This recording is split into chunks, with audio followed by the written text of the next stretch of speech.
Hi hello నమస్తే welcome to BRK. నేను మీ కీర్తి. ఈరోజు మనతో పాటు ఉన్నారు మ్యూచువల్ ఫండ్స్ పిఎంఎస్ మరియు ఏఎఫ్ డిస్ట్రిబ్యూటర్ బొనిగెల సాల్మోన్ గారు మనతో పాటు ఉన్నారు. సార్ని అడిగి మరిన్ని విషయాలు తెలుసుకుందాం. నమస్కారం సార్. నమస్తే మా కీర్తి.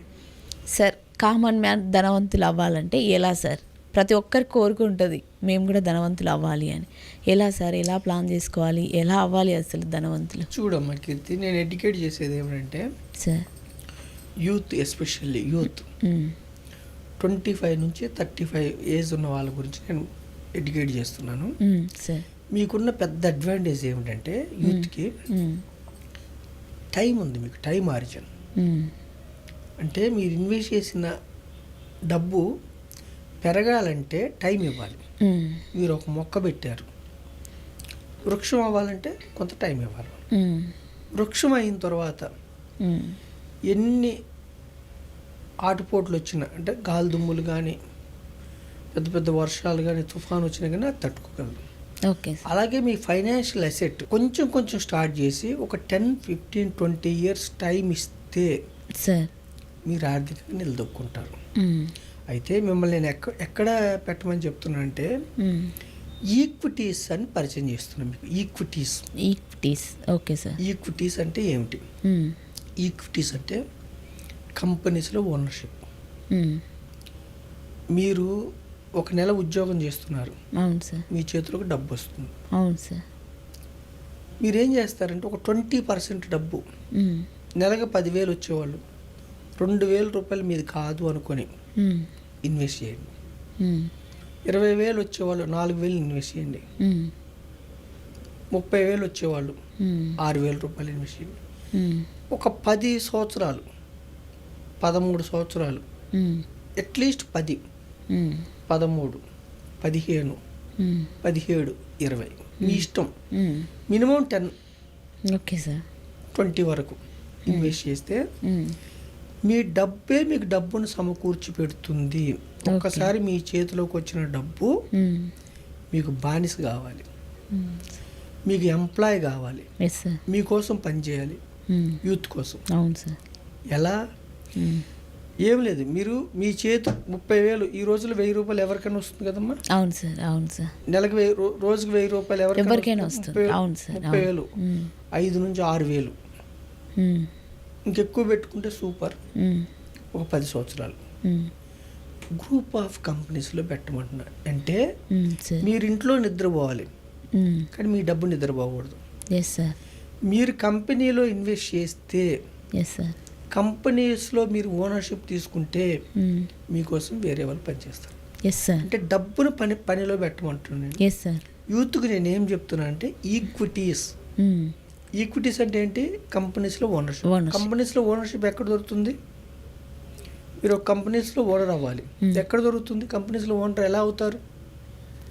మీరు బట్టలు కొనుక్కోవాలి, ఒక షాప్కి వెళ్ళి కొనుక్కోవచ్చు ఏ వస్తువు. మరి కంపెనీస్లో ఓనర్షిప్ ఎక్కడ దొరుకుతుంది? స్టాక్ మార్కెట్లో మీరు స్టాక్స్ కొనుక్కోవాలి. Okay sir. స్టాక్ మార్కెట్కి వెళ్ళి పెద్ద పెద్ద బ్యాంక్స్లో మీరు ఓనర్ అవ్వచ్చు, పెద్ద పెద్ద స్టీల్ కంపెనీస్లో మీరు ఓనర్ అవ్వచ్చు. ఏ కంపెనీ షేర్ ఎంత ఉంది అని చూస్తే గూగుల్లో మీకు వస్తుంది. స్టాక్ మార్కెట్కి వెళ్ళి ఏ కంపెనీలో అయినా మీరు ఓనర్ అవ్వచ్చు. Okay sir. Public listed companies దేంట్లో అయినా మీరు ఓనర్ అవ్వచ్చు. Okay sir.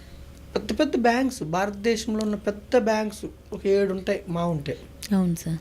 భారతదేశంలో పెద్ద ఐటీ కంపెనీస్, సాఫ్ట్వేర్ కంపెనీస్ మా ఉంటే ఒక 10 ఉంటాయి పెద్ద సాఫ్ట్వేర్ కంపెనీస్. అవును sir. Steel companies, cement companies, pharma companies, manufacturing companies, defence companies, భారతదేశంలో ఉన్న సెంట్రల్ గవర్నమెంట్ ద్వారా నడపబడే పెద్ద కంపెనీస్. వీటిలో ఓనర్స్ అవ్వండి, పార్ట్ ఓనర్ అవ్వండి. దేశంతో పాటు ముందుకు నడవండి. దేశం ముందుకెళ్తుంటే మీరు ముందుకెళ్ళాలి. కంపెనీస్లో ఓనర్షిప్ ఉంటే ఏం లాభమో తెలుసమ్మా? మీ ఇంటి పక్కన వాళ్ళు ఇల్లు కొనుక్కుంటే, కొత్త ఇల్లు కట్టుకుంటే మీకు ఆనందం కలుగుతుంది. ఎందుకు? అతను సిమెంట్ కొంటాడు, మీ సిమెంట్ షేర్లు పెరుగుతాయి. స్టీల్ కొంటాడు, మీరు కొన్న స్టీల్ షేర్లు పెరుగుతాయి, మీకు లాభం వస్తుంది. ఏషియన్ పెయింట్ వాడతాడు, మీరు కొన్న షేర్లు పెరుగుతాయి. మీ పక్కన వాడు బైక్ కొంటే మీకు లాభం జరుగుతుంది. మీ చుట్టుపక్కల వాళ్ళు ఎంత అభివృద్ధి చెందితే మనం అసూయ పడకపోగా ఆనందిస్తాం. ఎప్పుడు ఆనందిస్తామంటే కంపెనీస్లో ఓనర్షిప్ ఉంటే మనం ఆనందిస్తాం. అవును సార్. Yes sir. అందుకే నేనేం చెప్తున్నా అంటే పేద ప్రజలకి, మధ్యతరగతి ప్రజలకి, యూత్కి ఎప్పుడు కూడా ఈక్విటీ స్టాక్ మార్కెట్లో షార్ట్ పీరియడ్ నష్టాలు వస్తాయి, లాంగ్ పీరియడ్ లాభాలు వస్తాయి.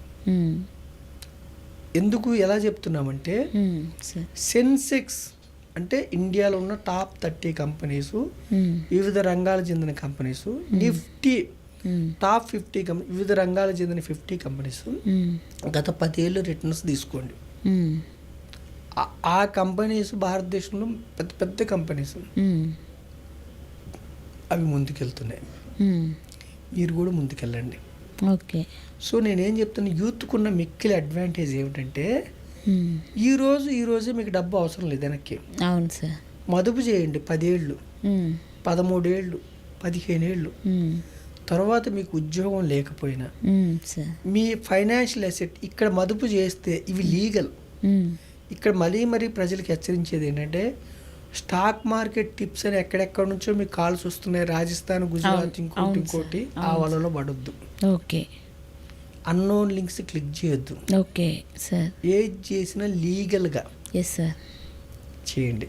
అయితే స్టాక్ మార్కెట్లో ఉన్న ఒక రిస్క్ ఏమిటంటే బాగానే ఉంది, నేను చెప్పాను, మీరు ఒక కంపెనీలో స్టాక్ తీసుకున్నారు, ఆ కంపెనీకి బాగా లాభం వచ్చింది, ఒక కంపెనీలో మీరు ఓనర్ అయ్యారు, ఆ కంపెనీ బాగా లాభం వచ్చింది, మీకు ధనం వచ్చింది.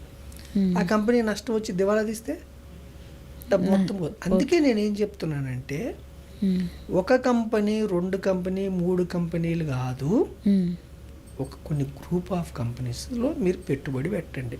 ఓకే. గ్రూప్ ఆఫ్ కంపెనీస్లో పెట్టుబడి పెడితే మీ డబ్బు మరి 30 కంపెనీస్కి వెళ్తుంది కదా.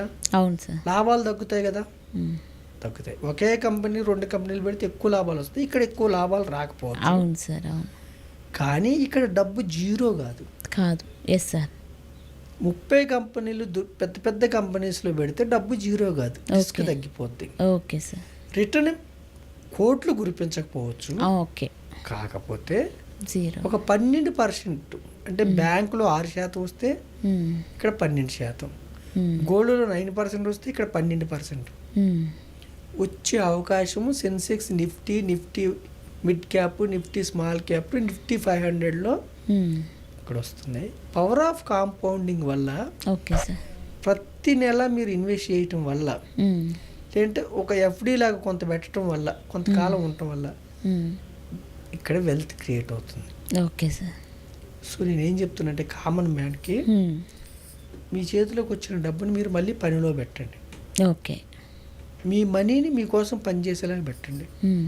ఇన్వెస్ట్మెంట్ అంటే అర్థం ఏమిటంటే స్పెక్యులేషన్, ట్రేడింగ్, చీకట్లో డబ్బులు వేసటం కాదు. Okay sir. ఇన్వెస్ట్మెంట్ చేయటం. ఇన్వెస్ట్మెంట్ ఎప్పుడు షార్ట్ పీరియడ్లో డబ్బు రాదు. అవును సార్. Long period. ఇన్వెస్ట్మెంట్ ఎక్కడ చేయమంటే గ్రూప్ ఆఫ్ కంపెనీస్. కంపెనీ యొక్క లాభాలు, కంపెనీలో ఎంప్లాయీస్ మీకోసం పనిచేయాలి, కంపెనీలోని CEO మీకోసం పనిచేయాలి, కంపెనీలో బోర్డ్ ఆఫ్ డైరెక్టర్స్ మీకోసం పనిచేయాలి. మీరు ఎంత చిన్న వ్యక్తి అయినా పర్వాలేదు. అయితే నేను డిస్క్లైమర్ ఏం చెప్తున్నానంటే కంపెనీస్లో ఓనర్షిప్లో రిస్క్ ఉంటుంది. అవును సార్. షార్ట్ పీరియడ్ రిస్క్ ఉంటుంది, లాంగ్ టర్మ్ ఉండాలి, మోర్ దాన్ 10 years ఉండాలి. రెండో డిస్క్లైమర్ ఏమిటంటే ఒక కంపెనీ కాకుండా గ్రూప్ ఆఫ్ కంపెనీస్ తీసుకుంటే డబ్బు జీరో కాదు. ట్రేడింగ్, స్పెక్యులేషన్ అవాయిడ్ చేయమంటున్నాను. బ్యాంక్లో సేవింగ్స్ పెట్టుకుంటే ఇన్ఫ్లేషన్ కూడా రావట్లేదు. గ్రూప్ ఆఫ్ కంపెనీస్లో మీరు ఓనర్స్ అవ్వండి. మధ్యతరగతి ప్రజలు, యూత్, మీకున్న బిగ్గెస్ట్ అడ్వాంటేజ్ ఏజ్. 10 ఏళ్ళు, 15 ఏళ్ళు మీరు మార్కెట్ డౌన్ అయినప్పుడు మీరు వెయిట్ చేసే సత్తా ఉంటుంది మీకు. అవును సార్. 10 years, 15 years తర్వాత మీకు ఉద్యోగం పోయినా మీ యొక్క ఫైనాన్షియల్ అసెట్, ఆర్థిక అసెట్ జీవితాంతం మిమ్మల్ని ముందుకు తీసుకెళ్తుంది. సో నేను